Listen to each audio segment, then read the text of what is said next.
Umaalma ang mga magsasaka sa labis na pagbagsak ng presyo ng sibuyas. Pero ayon sa Department of Agriculture, ang sobra-sobrang supply pwede naman daw gawing ibang produkto para hindi masayang at mapagkakitaan pa. Balitang hatid ni Sherry Ann Torres.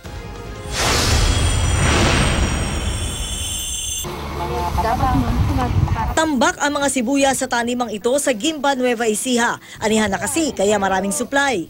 Kaya ang bilihan mula sa mga magsasaka, ibinabagsak na sa 10 hanggang 12 pesos kada kilo ng sibuyas. Magtatatlong taon pong sunod-sunod na bagsak pang presyo ng sibuyas. Baka sa sunod na po, pag ganito pa, baka hindi na po.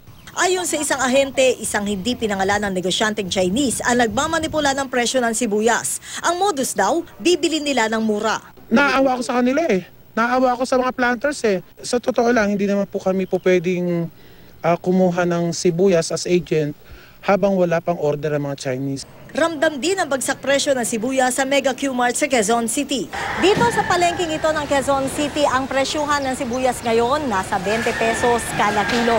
Ang puhunan daw kasi nila sa puti at sa pulang sibuyas naglalaro sa 14 hanggang 16 pesos kada kilo. At ang kwento ng mga mismong tindera na dumidiretso ng pagbili ng sibuyas sa Central Luzon at sa Northern Luzon, literal daw silang pinag-aagawan para bumili ng mga sibuyas nung mismo mga nagtatanim nito. Kala talaga ang sibuyas, murang-mura talaga. Ibababa talaga sa lahat.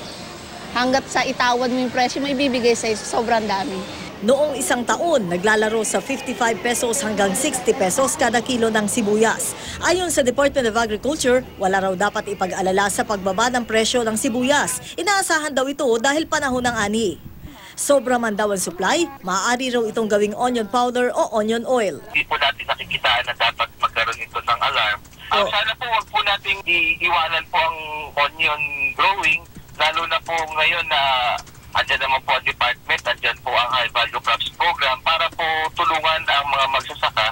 Tinitignan din ng DA ang hinaing ng mga magsasaka na kawalan ng cold storage facility para sa local onion growers. Sinisilip din daw ng ahensya kung gaano karaming imported na sibuyas ang pumasok sa bansa.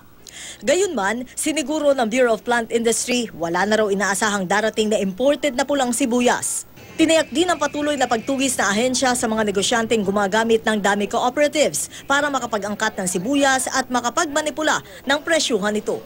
Sherry Ann Torres, GMA News.